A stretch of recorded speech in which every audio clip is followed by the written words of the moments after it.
transformed by what?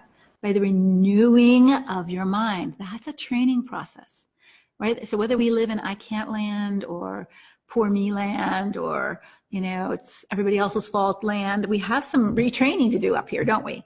And when we live in it's everybody else's fault land or, it's not my fault land or, poor me land or I can't land, when you live in those lands and those thinking processes, you don't have a very meaningful life. You can't be happy. Everybody else is supposed to make your life happy and it's all their fault when it's not, right? So you have to first recognize it. That's me, and take responsibility for it. And now what do I need to do to change it? Just like, how do I train myself to eat better? How do I train myself to sleep more often, get to bed on time? How do I train myself? So this whole idea of training, this is what Paul says. He says in Philippians 4:8. He says, whatsoever things are good and true and right, let your mind, and he goes on, let your mind, thinking, dwell on these things. So, brothers, finally, whatever you have seen and heard and learned from me, put it into practice. So what does practice mean? It's training. It's training. If you're going to practice the piano, you're going to play, right? If you're going to practice your gymnastic routine, walking on that balance beam, do you think a gymnast walks on the balance beam perfectly the first time? No, but they don't have a can't. They say, I can, I will, I must learn this. So I must master this by what? Training, right? Paul says in 1 Thessalonians 4:7, I think, train yourself to be godly. It is a training regimen. Ephesians says, put off the old, put on the new.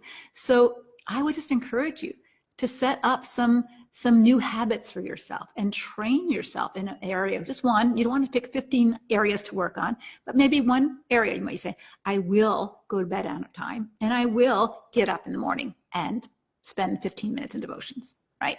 Maybe that's just one area, but you're going to start doing that every day. So you're going to train yourself and you're going to develop a habit. We've done this. How many of you have habits of life that work really well for you? You get up in the morning, you brush your teeth, you put your makeup on, you take a shower, you have this little habit that you just do every single day, and it makes life much simpler, right? I mean, what would it be like if you didn't have even that basic of habit?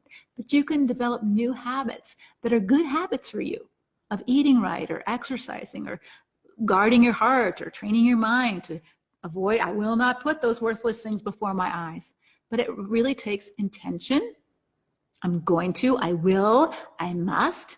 And the other thing that's really helpful is to have accountability, to have that support behind you. That's why a counselor or coach or a good friend, a small support group is really crucial to our growth, because we're not supposed to grow without that kind of community and that support. So I'd encourage you to, if you want to develop some new habits, that you declare them. This is what I want to do.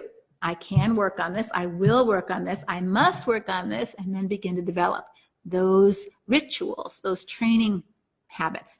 So I have a ritual of what I do each morning, and and it's not, but making my bed is a new kind of ritual that I've started to do over the last 2 years. And do I do it every single day? No, but since I work, my office is in my bedroom, my big bedroom, and I have a little section for my office, but having a big messy bed just kind of puts me in a down mood all day. So I've got to have that bed made in order for me to feel better about my workspace. And so I've just developed that habit, but I didn't have that habit. It got made, it didn't get made. It wasn't a big deal because I closed my bedroom door and I worked in a different office. But now that I'm right there all day long, it has to be made in order for me to feel good about my day.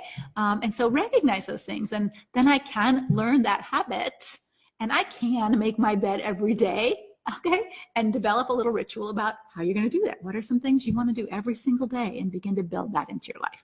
And then once those are habits, build a couple more.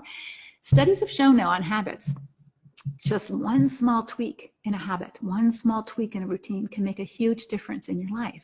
And those build new habits because you get encouraged, you get strengthened, you get excited. And wow, I can do this more. Even just saying for 5 minutes a day, I'll exercise. If you got in a habit of 5 minutes a day exercising, guess what? That's going to turn into 15 minutes or 20 minutes, because you know what? The first 5 minutes are always the hardest. And once you do the 5 minutes, it's always like, I can finish this. I can finish this mile. I can finish this workout routine. It's the first 5 minutes that are so hard. So I can, I will, and I must. Please don't let I can't ruin your life.